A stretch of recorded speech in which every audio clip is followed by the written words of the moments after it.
Peace, everybody. Welcome to Capital Combat. The name says it all. I'm Hakeem Branch. Rob Jarrell. And today we're going to recap this past Saturday's boxing action, which included over in the UK, David Haye in his second fight on his comeback trail versus, was it Andrew or Anthony?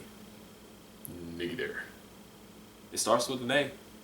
Jurjai. I know that's his last name. We finally got that right. Finally got it. Yeah. Jurjai. And Shannon Briggs also fought on the undercard of that fight.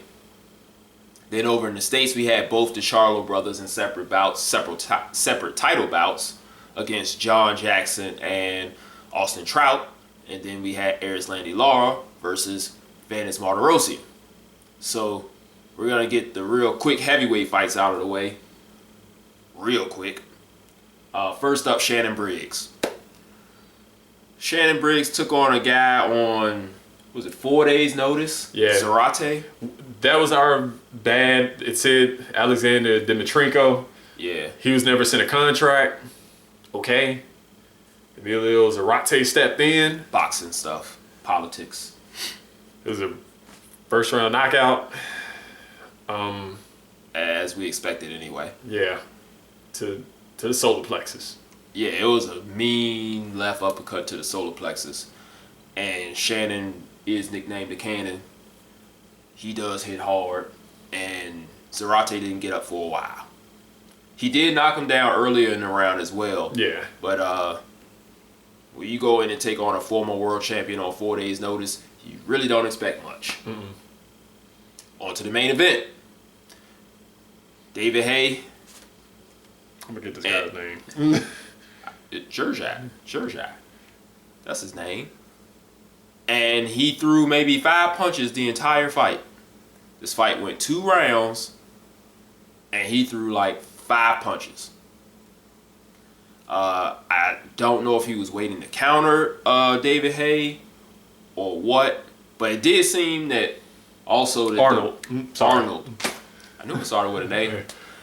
But the very first punch that Haye landed hurt him badly, and so that probably, got him in a defensive shell and was like, I need to try to counter this guy or wait for some kind of opening.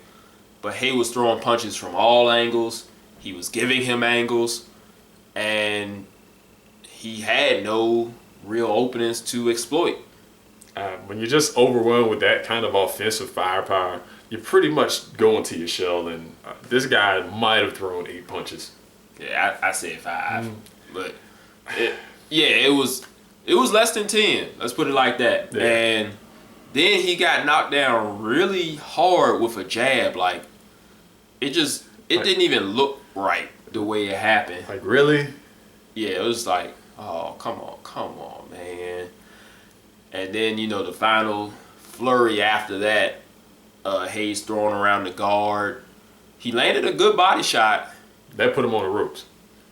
Yeah, I think it might have been the only body shot he threw all fight. Yeah. And they were there.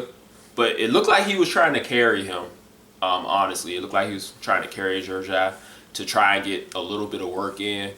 Jurjai did not comply. He succumbed to the power. That's out the way.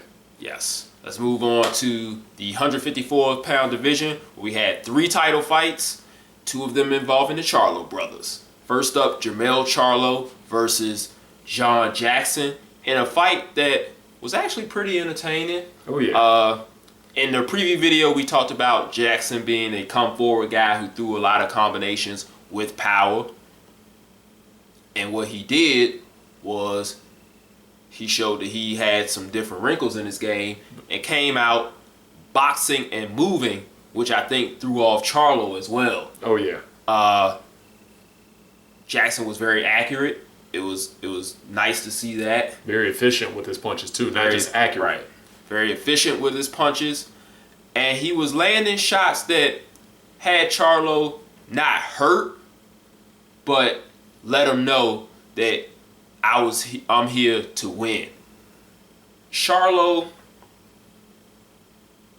tried to counter him often early on in the fight by letting Jackson get his punches off and then trying to counter with a left hook.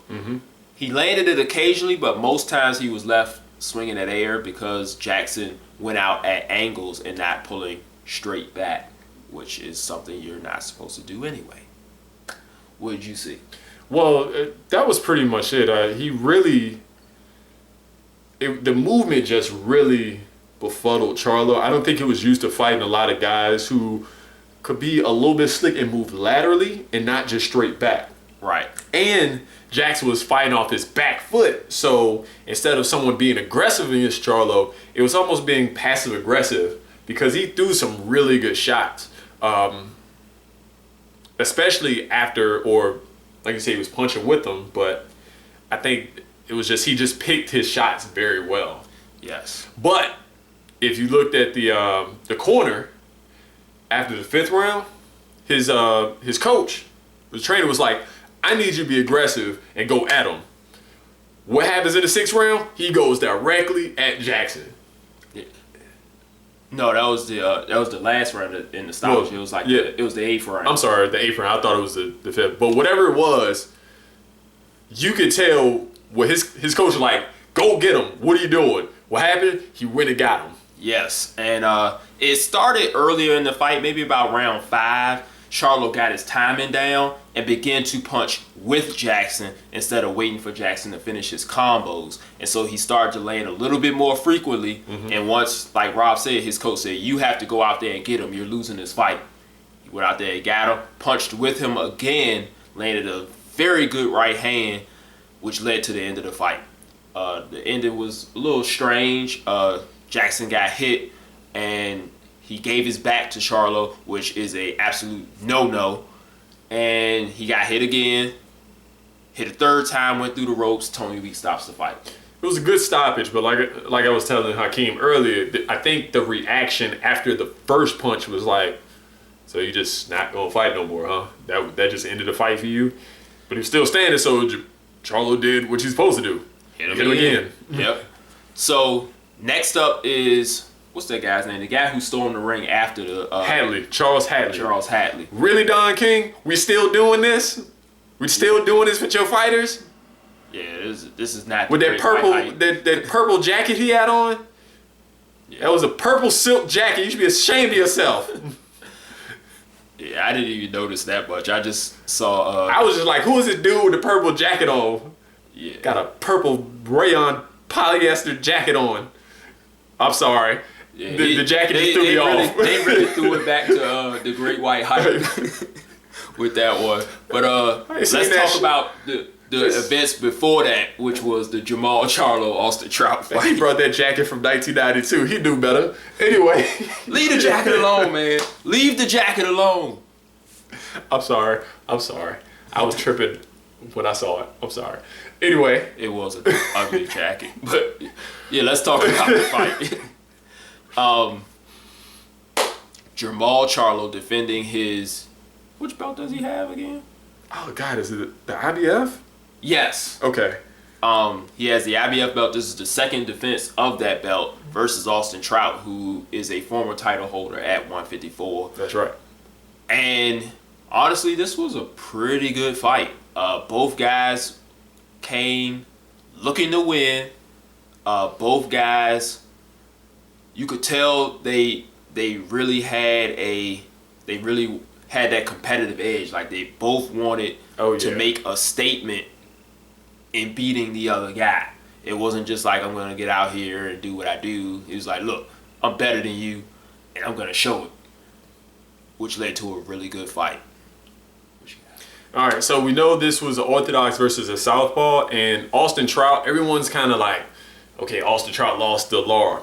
Bad strategy for that fight. But he went nip-tuck with Canelo, and I think people, even though he lost this fight, I think people think that Trout is done or is just not that class of fighter. And to be honest, he really is that class of fighter. He did very well. I mean, he had his mistakes here and there. Mm-hmm. He got too low, trying to punch from a low stance, which we know Charlo fights tall. So that's kind of power. He could use his power to his advantage. It was counterproductive. Yeah. So, but he worked the body well. He did a lot of counter shots. I think the biggest difference was Charlo got off first a lot more often. he really didn't react to Trout's punches the way Trout reacted to Charlo's punches. When Charlo landed, it was, holy shit, I got hit.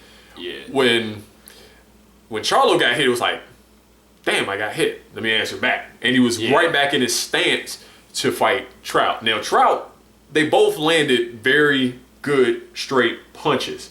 And it was, again, who got off first. Trout would pull back, then answer with the left, or he would just lead with the left. But I thought he jabbed well to the body. I think Charlo definitely, he managed his space well. Yeah, his balance was excellent throughout the entire fight. That's something that I was really impressed with. And both guys were setting traps for the other guy, using a lot of feints, and it was some high level boxing that you don't get to see at that level. Most times it's like one guy that's like really good at it, and then another guy who's not so much. But this time you had both guys that were good at it, and you still got an entertaining fight. There weren't a lot. I don't think there were any clinches. Very few clinches, but they did fight on the inside. Right. That's what I was getting to. Like when they got to the inside, they worked. And even if their hands did get tied up, whichever hand was free, they worked it. Right. And that is something that you don't see from a lot of guys, especially when they're considered boxers. Another thing to big up for them, like, thank you guys for showing that. Keep going. Yeah. Well, like we said, thank you for showing that you could be a boxer and still put on a great fight. And when you have two guys at these particular levels, or this particular level, put on a show like this was not a boring fight.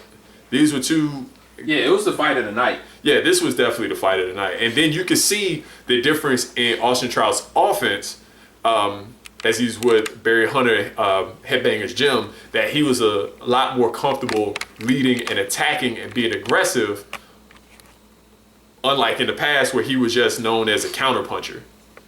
Yeah. Sorry, we were running out of battery. Yeah, sorry about that. I had to plug up the... Oh, God, no! All right, we're good. We're good. Now, yeah, Trout was known, like you said, known as a counterpuncher, not really known as a power puncher either. Right. But his last 3 opponents he had stopped, and this time, one of the biggest differences was the size. Charlo looked like a super middleweight, light heavyweight in there with a junior middleweight. They both weighed in at 165 on fight night. I refute. Trout, sure. Charlo, I refuse to believe that. Yeah, Charlo looked huge. And that's one of those things where Rob was saying earlier where when Trout was landing, it didn't look like it was phasing Charlo. But when Charlo was landing, Trout was like, holy crap, what just hit me? And you could see it on his face. And of course, there was some damage to the eye of Trout, but some of that came from headbutts. And that tends to happen with southpaws and orthodox fighters. Yeah, they did bang heads once. They fell in the first round. Mm-hmm. And that's where that foot battle comes in of the orthodox and southpaw, trying to keep your foot on the outside to control the other person's movement. And that's another thing that both guys were doing well. Once they got that foot to the outside, that was the guy that was landing the most effective punches. Right. So as far as the rounds, a lot of them were very close because Trout was landing a lot and he was landing consistently, but Charlo was landing just so hard to where it was like, do I go with the guy that's scoring a lot of points or the guy that's dunking the ball? Yeah. And that's kind of what it seemed like. Charlo's shots were like dunks and Trout was kind of shooting layups. Yeah. Now in basketball, that's all 2 points. But in boxing, when you start showing damage and the effects of damage, those dunks become 4 points to Trout's 2. That's right. So next up for Charlo, I'm not sure. Julian Williams. That's right. Which should be an awesome fight. Unless he decides to go to middleweight. There were talk about Jamal going up to middleweight, which I think he would be one of the better fighters in that division automatically. Yeah, not the best, but one of the better. Just due to his size and skill. Yeah, but he did say in a post-fight interview that he made 154 well this time. He's got a new nutritionist and cook, so he said he was going to stay. We'll see how he feels after a few months. I would like to see him fight J-Rock, though. Yes, that is a very good fight. Two young, undefeated guys, hungry. That's the stuff that people claim that they want to see. So if it does happen, actually watch that fight so people can put their money where their mouth is. That's a conversation we had with some people on YouTube about how they say that, we want to see these type of fighters, but then when those type of fighters fight, their pay-per-views bomb or the ratings are low. So when J-Rock and Charlo get in the ring, call your friends, tell them to watch that shit. Moving on. Yes. This weekend is a very, very slow weekend, especially here in the States for boxing. Actually, almost the next month is going to be kind of slow as far as stateside boxing. Right. There's a lot of stuff going on overseas, and we're going to try and cover a few of those fights. But the biggest thing happening stateside is Shane Mosley is fighting for a 147-pound title. Interim title this Saturday. And should he win, he will be in line to face the winner of Keith Thurman and Sean Porter. Or he could fight Kell Brook after his next fight against Jesse Vargas. Jesse Vargas. I'm about to say Fernando. Jesse Vargas. Yeah. Which wouldn't be a fan. I actually want to see that fight. They end that fight after that if he wins. Anyway. Yeah, that's it as far as stateside boxing. And I think there's a lot of stuff going on in Thailand with guys whose names I won't even dare try to pronounce. Check the Facebook page. We'll probably be putting that up there. It'll be worth watching if you can get the stream, or if they show it like on I don't know, Unimas, whatever they show it on. Yeah, I doubt they will, but yeah, stream it up. So let's move it on. We had the rematch of Erislandy Lara versus Lara-Martirosyan. That's right. And in the first fight, which was very competitive, it ended on a headbutt to Martirosyan. Bad cut. Went to the scorecards. Fight was scored a draw. This time, there's like two Erislandy Laras. There's the one that will sit down and pick you apart and possibly knock you out. Then there's the guy who does not commit to any of his punches. He's still deadly accurate. He's still super fast, very quick, but he's not committing to his punches, and he's putting way too much space in between himself and his opponents. Unfortunately, we got the latter in this fight. I think it really depends on who he's fighting, how he fights. Like if he judges that you're not a threat to him, he'll go ahead and try and get you out of there. But if you are a threat, then he makes it look like you're a threat. And a guy like Martirosyan, who to me is always going to be in the picture against anyone he fights, is that guy. Because he was able to really walk down in the first half of the fight Lara, which Lara can be walked down. We've seen that in the Angulo fight. We actually saw that points in the Canelo fight. The Canelo fight, and actually the Paul Williams fight at times, because he's a volume puncher. Yeah. So, and that's what Martirosyan did. If you see, he went to the body very well, especially with the left hook. Yeah, and you brought up Angulo. If that was like later on, Martirosyan had problems keeping Lara in place, and if you force Lara to fight, this is the gift and the curse of it. Like Angulo did, he ended up dropping him twice, but because Lara is so deadly sharp and he has power, he ended up stopping Angulo. So you run a very strange gambit if you are able to cut the ring off on him. But I wish there were more guys that were able to do it. There probably won't be any at 54, maybe one or two at 60. Well, probably the guy he's calling out. Yeah. In Triple G. I think that would be an awesome fight if that came together. But I don't think it will, honestly. Well, I think the taller guys in the division, like an Andrade, the taller, more athletic guys like Andrade or the Charlo brothers, or even J-Rock will be the ones that could really walk him down or cut off the ring on him, because they do have heavy hands and they can punch with power and they're extremely sharp. Yeah. So if he stays down there, hopefully he gets in with some of those guys. But as of right now, as aesthetically unpleasing it is to see, it's effective. Right. And what's the best style? The best style that fits for you to get the W at the end of the night. Because like we said, like, we might not like it, but at the end of the day, we're not the ones getting hit. So if he's utilizing the best strategy to win the fight and the other guy can't stop him, it's shame on the other guy and good for Lara. Mm-hmm. So if no one can stop it, keep doing it. And until someone does stop it, then you know, we'll see if he can adjust. So, I mean, that's really it. We got to see where he goes from here. He's been calling out Triple G for like almost a year now. Mm-hmm.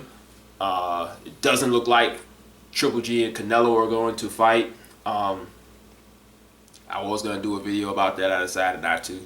I wanted to wait to see if that materialized. I saw today that it's not going anywhere. So maybe I will do a little quick video. It won't be like a lot of the ones you see on the internet with like a whole bunch of ego and stuff like that. No, we ain't got nothing to do with that. Yeah. But there will be a small bit of chastisement going in there, but towards Mr. Alvarez. But hey, he's the money guy. Lara wants to fight him again if he can't get the Triple G fight. So at the end of the day, all roads still lead to him. So what can we do? Just wait to see how the picture materializes. That's it, guys. Thanks for watching. Hope you enjoyed this video. Make sure you hit the thumbs up button if you did.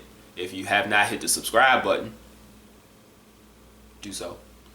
You can hit us up on Facebook, Google+, Instagram, CapitalofCombat. Email capitalofcombat@gmail.com. If you got any questions, hit us up on any platform. We'll get you in the combat mailbag. Working on a new technical toolbox. And we'll see you guys in the next episode. Peace.